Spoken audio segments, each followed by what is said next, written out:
जोहार, नमस्कार। आप देख रहे हैं लाइव सर। बता दें फिर एक बार जेपीएससी के सामने अभ्यर्थियों का आप देख सकते हैं यहाँ मौजूदगी हो चुकी है, शांतिपूर्ण प्रदर्शन कर रहे हैं। फिर से एक नोटिफिकेशन आया है जिसके बाद अभ्यर्थी यहाँ है वो विरोध प्रदर्शन। सत्य जी, इस बार क्या समस्या हो गया? फिर से आप लोग जेपीएससी घेरने पहुँचे हैं। समस्या ये है कि मात्र 4 दिन परीक्षा का डेट बचा है और अभी तक राज्य सरकार अभी तक संवेदनशील, सकारात्मक संवेदनशील नहीं दिखी है।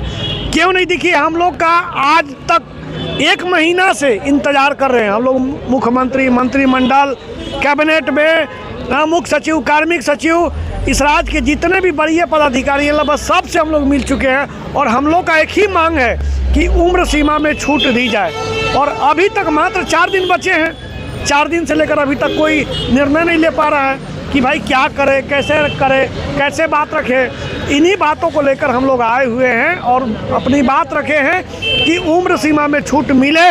साथ ही साथ आयोग से हम मांग करते हैं कि आप जो परीक्षा का डेट जो तय किए हैं उसको बिल्कुल आप 8 मार्च किए तो उसको 8 अप्रैल कर दीजिए। 14वीं जेपीएससी का हो रहा ना मत? ये 14वीं जेपीएससी राज्य सरकार लागू की है। 25 साल में मात्र 8 ही परीक्षा हुआ है, 8 ही परीक्षा हुआ है। उसकी मांग कर रहे हैं हम और उसी में लगे हुए हैं कि उम्र सीमा में छूट दिए जाए और कम से कम 1 अगस्त 2018 रखा जाए। यही तो मूल मांग है। सरकार सुने की मांग तो आप लोग हमेशा करते हैं। देखिए सर, सरकार भी डेली दे रहे हैं। सरकार अगर सुनती तो हम लोग यहाँ क्यों आते हैं? हम लोग उठा के किताबें पढ़ते, अध्ययन करते हैं, अपनी परीक्षा का एक तैयारी करते हैं। यही तो राज्य में है कि अंतिम तक सब बच्चे फिर रोने लगते हैं।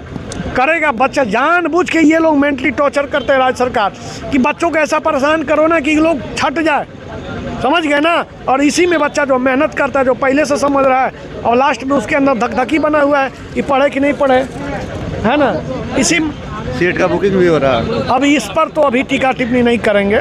जब बोलेंगे तो उस समय बोलेंगे। अभी थोड़ा इंतजार करिए, अभी तो उम्र सीमा का छूट मिलने दीजिए। जो चुनाव भी चल रहा था, क्या लग रहा सुनेगी सरकार? तो कहीं और भी नहीं सुनेगी तो फिर सत्यनारायण शुक्ला का रुतबा आपने देखा होगा, रुआब देखा होगा कि भैया राज्य सरकार से हम अभी तक प्रार्थना ही कर रहे हैं, अभी 4 दिन के बाद दूसरे तरीके से प्रार्थना करेंगे, समझ गए ना।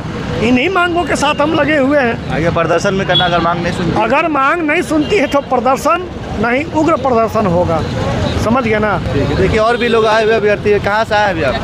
गिरिडीह से आए हैं। गिरिडीह से आए हैं? जी जी। तो क्या बोलिएगा राज्य सरकार से? बस मुख्यमंत्री जी से निवेदन करेंगे कि जल्द से जल्द जो है सो 1 अगस्त 2018 कट ऑफ कर दिया जाए, ताकि हम लोग जो अभी आंदोलन करने आए हैं वो आराम से हम लोग तैयारी कर सके एग्ज़ाम के लिए।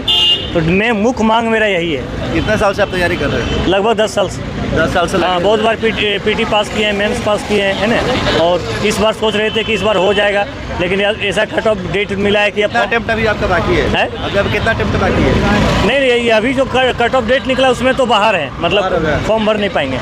लंबे समय का तैयारी था, अगर सरकार हो गया तो नहीं सुनना चाहिए। हेमंत सोरेन जी, चूँकि उनके पिताजी बहुत ही अच्छे, मतलब गुरुजी का बहुत अच्छा सपना था राज्य को आगे ले जाने का, और हेमंत सोरेन जी भी आगे ले जाना चाहते हैं। तो उनसे निवेदन है कि आप हमारी जो मूल मांग है, केवल मेरी ही नहीं, हमारे जैसे लाखों लोग बाहर हो जाएंगे, तो वो जल्द से जल्द निर्णय करेंगे। क्योंकि आप जितना लेट करिएगा तो उससे भी हम लोग बाहर हो जाएंगे, क्योंकि तैयारी तो उतना ढंग से हो नहीं पा रहा है, क्योंकि मन में तो कन्फ्यूजन हो रहा है। अभी जो पढ़ना चाहिए वो तो अभी हम लोग मतलब एक आंदोलन करने के लिए प्लान बी भी लेके चले, सरकारी नौकरी की तैयारी कर रहे हैं। अगर यहाँ देखिए बात होता है कि प्लान बी तो जब इधर नहीं होगा तब तो सोचेंगे ही, लेकिन राज्य का सेवा करना था, सपना होता है किसी का। मेरे पिताजी इस दुनिया में नहीं रहे, लेकिन सपना था कि हम पदाधिकारी बने, BDO बने, DSP बने, राज्य की सेवा करें। तो वो तो अभी दुनिया में नहीं है, लेकिन हम चाहते हैं कि उनका सपना हम पूरा करें और अपने राज्य का सेवा करेंगे, अच्छा अधिकारी बन करके, है ना, लोगों का भलाई करके। तो कम से कम मौका दिया जाए। देखिए और भी कुछ लोग उनसे भी जुड़ेंगे। अच्छा, आप लोग कहाँ से आएंगे? जी, मैं बोकारो से आया हूँ। बता रहे कितने लंबे समय तैयारी आप लोग कर रहे हैं? मैं करीबन 7 साल से तैयारी कर रहा हूँ। बीच में छूटता है क्योंकि जेपीएससी ही कंटिन्यू नहीं है, तो इसलिए कंटिन्यू तैयारी भी नहीं हो पाती है मेरी। क्योंकि बीच में देखिए जेपीएससी तो अगर कंटिन्यू रहती, हर साल एग्ज़ाम लेती, तो मैं भी लगा रहता है तैयारी में। कभी लेती, हाँ तब, लेकिन जेपीएससी कभी लेती है कभी नहीं लेती है, तो इससे इसी असमंजस में तैयारी करें ना। आपका कितना अटेम्प्ट बाकी है? अटेम्प्ट तो सर एक्चुअली मैंने अभी तक 2 ही अटेम्प्ट दिया है।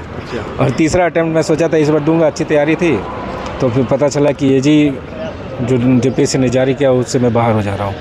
सरकारी नौकरी की तैयारी करें, कुछ प्लान बी भी लेके चले हैं, क्योंकि इसमें असमंजस रहता है लोगों का, लंबे समय देते हैं, अगर नहीं हो पाया तो दूसरा प्लान बी क्या है? देखिए सर, प्लान बी तो घर वाले भी सोच के ही रखते हैं कुछ, और मैं भी सोच के ही रखा हूँ कि नहीं हो तो फिर देखिए कैपेबिलिटी इतना तो पढ़ लेता हूँ कि मैं किसी 10 बच्चों को पढ़ा भी सकता हूँ, बिल्कुल, कि इनकी तैयारी करा सकूँ, पढ़ा सकूँ। ये तो कुछ प्लान भी यही रहता है सर हमारा, क्योंकि पढ़ने वाले, और फिर बाकी खेती बाड़ी तो है ही, कुछ थोड़ा बहुत करूँगा। 4 दिन बाकी है, सत्य जी बोल रहे हैं अगर सरकार नहीं सुनती तो प्रदर्शन भी करेंगे। जी बिल्कुल बिल्कुल, अगर नई सरकार सुनेगी तो प्रदर्शन तो होना है ही, हम लोग करेंगे, लोग घर से बाहर भी आएंगे। अभी तो घर में है क्योंकि सब सरकार पे भरोसे बैठे हुए हैं, क्योंकि सरकार ने अभी तक कोई डिसीजन नहीं लिया। 2 दिन पहले कैबिनेट की मीटिंग हुई थी तो उसमें हमने सुझाव दिया था, लेकिन उन्होंने अभी नहीं लिया डिसीजन। इसके लिए सब घर पे बैठे हुए हैं कि डिसीजन के इंतजार कर रहे हैं। जब सरकार एक बार डिसीजन ले ले तो फिर हम लोग चले जाएंगे। क्या बोलना चाहिए? अभी हमेशा छात्रों के हित में आप लोग आवाज़ उठाए, आज भी रहे हैं, सरकार से क्या निवेदन कर रहे हैं? सरकार से निवेदन क्या है, ये तो अब तो जग जाहिर हो गया, उतना दिनों से चल ही रहा है, और ऐसा कोई जेपीएससी नहीं रहा है जब तक कि कोई मतलब कि इस तरह का आंदोलन ना हो या इस तरह का प्रोटेस्ट ना हो। कभी कुछ ना कुछ हमेशा होता ही रहा है, पर समझ में नहीं आता है कि क्या पता इसको एक शेड्यूल बनाने में या इसको बेहतर तरह से लागू करने में कुछ पता नहीं क्या चलता है लोगों के दिमाग में। अभी क्या हुआ है कि भाई 1 महीना पहले आप कैलेंडर निकालते हो, निकालने के बाद 15 दिन के अंदर में आप बोल देते हो कि भाई हम फॉर्म भर रहे हैं। उसके बाद जो 3 साल से लोग तैयारी कर रहे हैं, 2023 में अपने एग्ज़ाम लिया, 23 तो जो भी एग्ज़ाम लिया, वहाँ से लोग लड़का फिर लोग जो तैयारी करते आ रहे हैं, अचानक पता चला कि नहीं, अब 9 साल तक उन लोगों को बढ़ा दिया और गायब हो गए वो लोग। तो वहाँ पर एक लोगों को झटका लगा। तो इस चीज़ों को स्मूथ करना चाहिए था।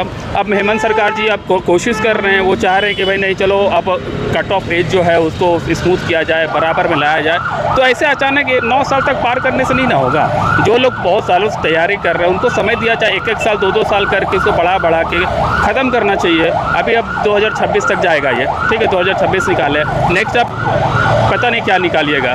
2017 था उसको 18 कीजिए, 18 के बाद 19 कीजिए, इस तरह से करते करते या जैसे भी कर रहे कीजिए, लेकिन लोगों को इस तरह से एकदम बाइकआउट नहीं कर दीजिए। माननीय मुख्यमंत्री जी से मेरा यही एकदम दिल से अनुरोध है कि सर इस पर विचार कीजिए, एक पुख्ता विचार कीजिए कि क्या होना चाहिए, ठीक है, उसके बाद एक सही निर्णय लीजिए, तभी एक समृद्ध झारखंड बन सकता है। सब तभी हम लोग जो है एक्चुअल झारखंडी है, जो एक एडमिनिस्ट्रेशन में आएंगे, पुलिस डिपार्टमेंट में आएंगे और एक अच्छा आगे चल के एक समृद्ध झारखंड बन सकता है। इस बारे पर विचार करना चाहिए मुख्यमंत्री जी से। देखिए, धरना प्रदर्शन में विरोध प्रदर्शन दिव्यांग भी आए हुए हैं। कहाँ से आए भैया? डाल्टन से डाल्टन में विरोध प्रदर्शन करने के लिए हैं। विरोध नहीं कहेंगे, हम लोग अपना अधिकार मांगने के लिए हैं, इसको विरोध नहीं बोलेंगे। ये तो सरकार का ये काम खुद करना चाहिए, लेकिन हम लोग को करना पड़ रहा है।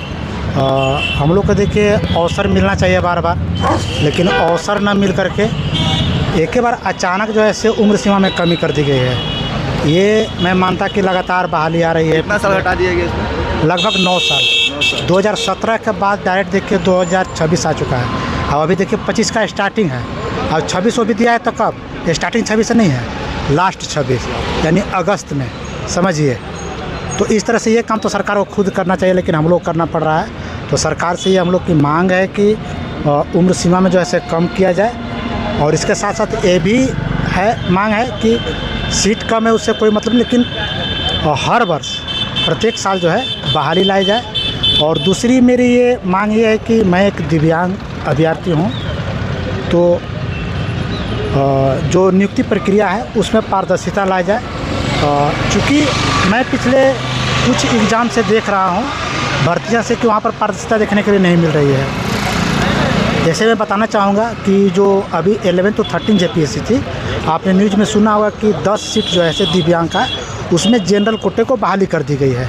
कोर्ट की तरफ से ऑर्डर भी आई कि इसको जो है रोका जाए, लेकिन बाद में कोर्ट की तरफ से ऑर्डर भी दे दिया जाए कि ज्वाइनिंग कर दिया जाए। तो हम लोग ये उम्मीद कर रहे थे कि आने वाले जो अगली वैकेंसी जो 14वीं आई है, तो इसमें हम लोग को मौका मिलेगा, लेकिन इसमें भी सीट नहीं दिया गया। तो इस तरह से हम लोग को अधिकार को पूरी तरह से मार दिया जा रहा है, यानी गला घोटने का काम किया जा रहा है। जबकि हम लोग मुख्य धारा में आने का प्रयास कर रहे हैं, एक तो अपने परिश्रम से कर रहे हैं कि हम लोग को जो हक है वो नहीं मारा जाए, हम लोग परिश्रम है। दूसरी चीज़ है कि अभी आप देखिए कि जो एसएससी सीजीएल के जो नियुक्ति हुई है, सरकार से क्या निवेदन करिए? अगर नहीं मानती 4 दिन में आगे क्या होगा? सरकार से देखिए हम लोग सिर्फ मांग करने आए कि हम लोग के उम्र सीमा बढ़ाई जाए और नियुक्ति प्रक्रिया में पारदर्शिता लाई जाए। हम लोग को हक जो है वो नहीं मारा जाए, मुख्य रूप से ये मेरी मांगे हैं। देखिए, ये थी जेपीएससी कार्यालय का दृश्य आपको तस्वीर में दिखा रहे, और हमारी तरफ पे मांग है कि जल्द से जल्द जो की मांग है सरकार पूरा करे, वरना आने वाले दिन में वो प्रदर्शन भी करेगी। ऐसे तो आज खबरों के लिए हमारे साथ बने रहे। लाइव 7 के लिए राधा रमन, रांची।